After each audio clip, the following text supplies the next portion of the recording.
They've lost. Yet God protect them.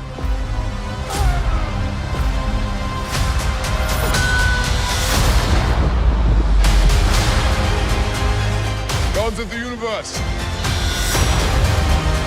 I come here to raise an army. Today, we'll go down in history. How exciting. Today, we'll fight! I'm gonna kill this guy. It's probably like a true Thor. This ends here and now! I'm counting on that. Here we go, first shot of the day. This guy over here is gonna direct just for one day, and then we're gonna see how he goes. Quick experience, exciting.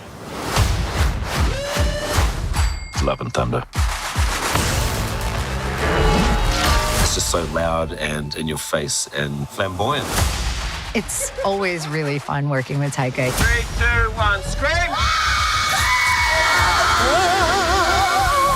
It's been an absolute disaster, but that's just the way it is on my films. Taika is like a big kid, sort of genius child. This imagination is second to none. Taika's a very bloody original filmmaker. He's mind-blowingly talented. This movie is just going to double down on Ragnarok, how vibrant the worlds are. Taika wanted to have fun, tell a big story, but also showcase this emotion and this heart that Taika can do. I think Taika is really good at reflecting the way life can be dark and comedic all at once. So we wanted to make a crazy space adventure, but also something that's emotional and means something. You ever feel lost? Look into the eyes of the people that you love. Am I sensing feelings? Yeah, right. Taika brought such a new energy, not just to the Marvel Universe, but to this franchise. It certainly has everything: comedy, drama, action. There's never a dull moment. When we first came up with Love and Thunder, we thought, yeah, the fans will really freak out about this. I love you all, and that is a wrap. Welcome back, everyone. This will be my brand new Thor Love and Thunder trailer video. There's a whole bunch of Easter eggs, a couple really cool brand new scenes that we need to talk about, and there are a couple of cool deleted scenes that are really hardcore that won't be in the movie that they already talked about that I'll explain during the video too. We're doing a giveaway for IMAX tickets for the movie. All you have to do to enter is be a subscriber and just leave all your theories about what happens on the video. I'm supposed to be screening the movie pretty soon. If I get a chance to see it early, I will post my review on Tuesday when they allow it. But my full post-credit scene video, Easter eggs, breakdown for the entire movie won't post till later in the week after it comes out in theaters wide for everyone. But the first trailer starts with Gorr talking to Thor about understanding all of his tragic history, all the people he lost, basically him understanding the events of Avengers Infinity War, Avengers Endgame, losing all those people like his mother. You see his mother's dead body, all these flashbacks here, the death of his version of Loki. But remember, he doesn't know about the version of Loki that's a variant during the Loki series. It'll be fun to see him learn about that. It'll just blow his mind. Gorr doesn't have any special extra power to see into someone's actual past. Like, he's not actually seeing his trauma. It just sounds like he knows about some of the stuff that Thor has been through and understands him. Like, we have both experienced loss in our lives.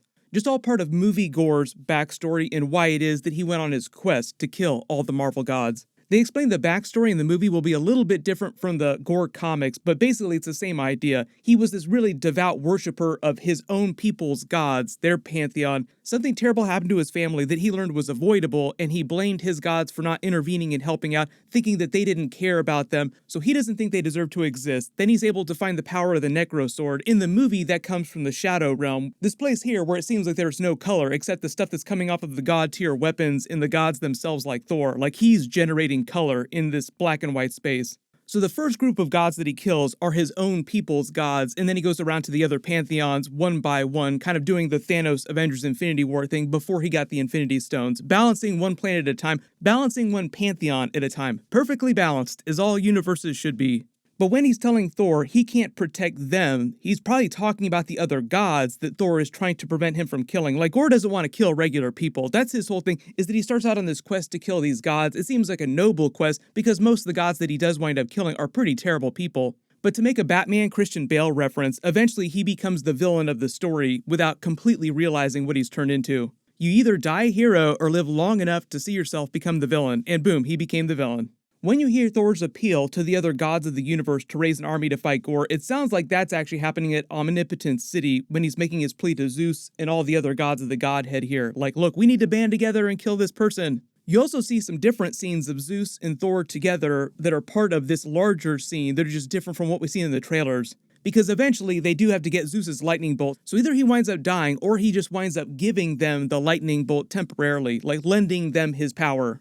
Because it seems like later in the trailer, Thor is using Zeus's lightning bolt to grant god-tier power to all these other figures here. So this might be a version of the God Bomb scene from the Gorr comics. All these other people here just might be lesser gods that Gorr has captured and is forcing to help him build his version of the movie's God Bomb. And when I say God Bomb, it's like whatever his final plan winds up being. It might not be an actual bomb in the version of the movie, but in the comics, Gorr basically has his own version of a Thanos Infinity Gauntlet storyline. Like, Thanos has to balance the universe one planet at a time until he gets the Infinity Gauntlet with all 6 Infinity Stones. Gorr has his own version of that, and that basically is the God Bomb that allows him to kill all the rest of the MCU gods in one fell swoop at the same time. So it just seems like Thor is sharing some of this god-tier power with these other figures here. You also notice they've upgraded the CG in the later trailers. Some of the scenes look way different, way better. They show him seeing that Gorr has killed his friend, this giant rat-looking god from the Gorr comics. It's a scene right out of the comics.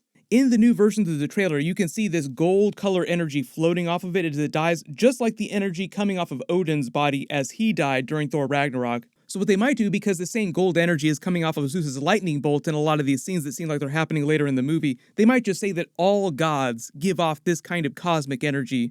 All these scenes with Thor underground here in this dark area seems like they're happening in the same place, the big chamber with all the cosmic entities, because you see Gorr's army from the Shadow Realm running past the statue of the living Tribunal here. There's also another scene of him using the lightning bolt against Stormbreaker, which is giving off the Bifrost in the same underground area. The only reason why he might be trying to stop Stormbreaker in the Bifrost is because Gorr is using it as part of his God Bomb plan, like whatever his final plan is for the rest of the gods in the MCU. It might be a version of the comics where he basically forces Thor to help him, but then Thor's able to free himself and just goes full on whoop ass on Gorr. If you remember the first Thor movie, Loki tried to use a version of that plot against Jotunheim, the planet of the frost giants that he literally came from. The Bifrost is basically like a wormhole through space that allows them to travel super fast across the universe. But also, because of the way it works, one of its side effects is that if you point it through giant physical objects, it becomes a super powerful weapon. So Gorr might be using the Bifrost as part of whatever his final solution is.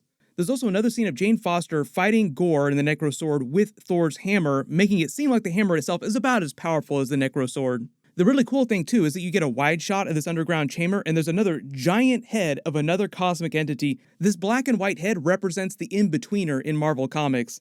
The In-Betweener represents a lot of big cosmic ideas, like life and death, reality, illusion, good, evil, logic, emotion, nothingness, God, man. It's supposed to be an agent of Lord Chaos and Master Order, like an aspect of chaos and order at the same time. The reason why half of its face is gold and the other half is black is that the gold half is kind of like the white half in the comics that represents the forces of order, and the black half represents the forces of chaos. That's basically what's going on with all the other cosmic entities in this chamber. They're meant to be so powerful and so ancient that they represent ideas given form. If you're a fan of a lot of that really cosmic storytelling, they get into that during the Ultimates comic book, so maybe we'll see a version of that play out in the movies at some point, with a version of the Ultimates forming. There's a little new footage of the Guardians of the Galaxy, like Nebula has a leather Ravager's jacket now. The other cool Easter egg that a lot of you have been asking about here too is the hat that Kevin Feige is wearing with the owl on it. Like, there isn't any big references to that during Thor Love and Thunder because it's actually a Secret Invasion reference. There's even scroll language written on the side. So if you think you can decode the scroll language written on the side, write it below in the comments. We'll get a separate trailer for Marvel's Secret Invasion series later this year because it's going to be airing next year. In fact, one of the cool deleted scenes that we learned about that's not going to be in the movie, and I don't think that it's going to be on the DVD, it might wind up on the DVD, is actually Lena Headey played a version of Hera in the movie. She was going to be Zeus's wife as part of all these Omnipotent City scenes. We also learned about some other deleted scenes of Thor's friends, so it sounds like Gorr went after Eitri on the Dwarven homeworld, the Grandmaster on Sakaar, he was supposed to be in the movie, And there was like a separate WTF deleted scene with Gorr mutilating himself when he went on his mission to kill all the gods. Like he was this really devout person with a bunch of religious tattoos all over himself. And when he turned against the gods, he mutilated himself to get rid of all those markings. Kevin Feige was probably just like, nope, that's way too hardcore. Can't put that in the movie. But if you spotted any brand new Easter eggs in the trailer that I didn't talk about in the video, just write them below in the comments. I've got a bunch of big Thor videos that I'm working on for this week, obviously. Make sure you go see the movie as soon as possible. Everyone click here for my new Black Panther 2 first look at Namor and some of the other characters during the movie. And click here for that funny new Ant-Man video that just leaked out. Thank you so much for watching. Everyone stay safe, and I'll see you guys in the next one.